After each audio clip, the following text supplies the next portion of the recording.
Today I'm here with the librarian, Mrs. Brelsford, to ask you a few questions. Alright, first one. Who do you think the intended audience was for Jim Abbott's book Imperfect? Like, who would enjoy the book? I think all age groups would enjoy the book. If you had been at Citizens Bank Park, that some of the teachers and I went to see him at Citizens Bank Park, you would have seen all different kinds of age groups, and both male and female.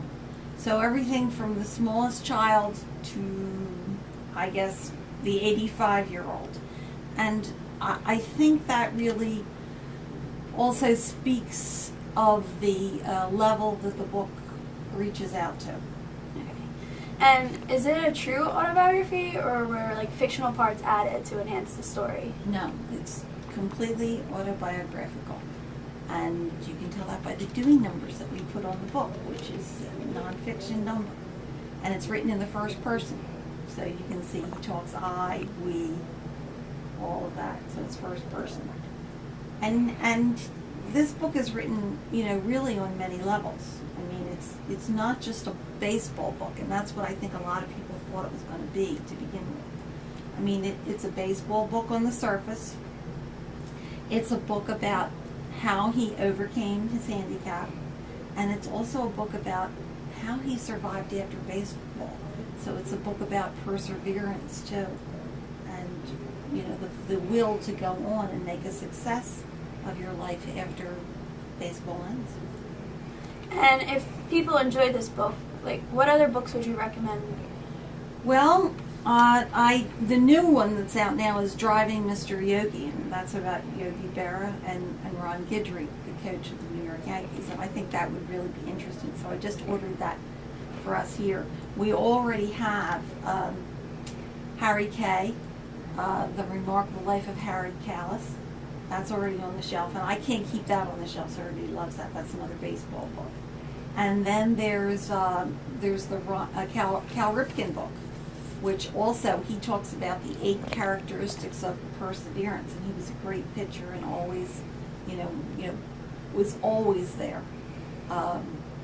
So they call him the Iron Man because he played so many consecutive games. So that's Get in the Game, 8 Elements of Perseverance. And the last one is a different kind of book that I would recommend. It's Joni, An Unforgettable Story, and this is a story of a woman that was handicapped in a driving accident, and how she persevered after her handicap, and how she made her life successful. And she actually went on and she was married and had a family after that from a wheelchair. So that's why I say this book, Imperfect, is a book on many different levels, not just baseball. Hey, and what do you think of the One Book, One School program? Well, I think that One Book, One School is really a great opportunity for our school. First of all, it makes us one big book club. And that means that you and I can discuss a book that, even though we're different ages and we may have different tastes, we've all read this book. Plus, it promotes literacy. And that's really a goal for this school, because we want you to be able to be successful in life, and to do that, you really have to be literate. And it enables us to explore everybody's different viewpoints on one subject that we've all really talked about. And did you enjoy the book? I love the book. I love the book because, first of all, I'm a baseball person. And I'm actually a baseball person because of another baseball book. When I was in high school, I had a summer reading assignment, and I have to tell you, I hate summer reading assignments. And the book was a book by Joe Garagiola, who was a catcher, and it was Baseball is a Funny Game. And when I read that book, and then I found out what went on behind the scenes in baseball, I just loved it. I fell in love with baseball. So reading Imperfect for me was, like a trip back to see that inside of baseball again in a different way. So I loved that. Plus, then seeing Jim Abbott in person, I mean, you read the book and you can see the strength of his character in the book. But when you see him in person, you can actually feel the magnetism of his personality. And just listening to him, you knew that he was going to be a successful person, no matter what handicap he had.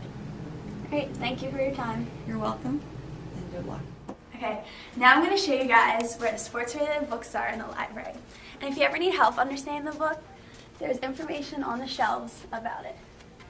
It's in section 927. If you just come down here, it'll be located right here. Here's an example of one. And if you ever have free time, just grab one. They're all good books.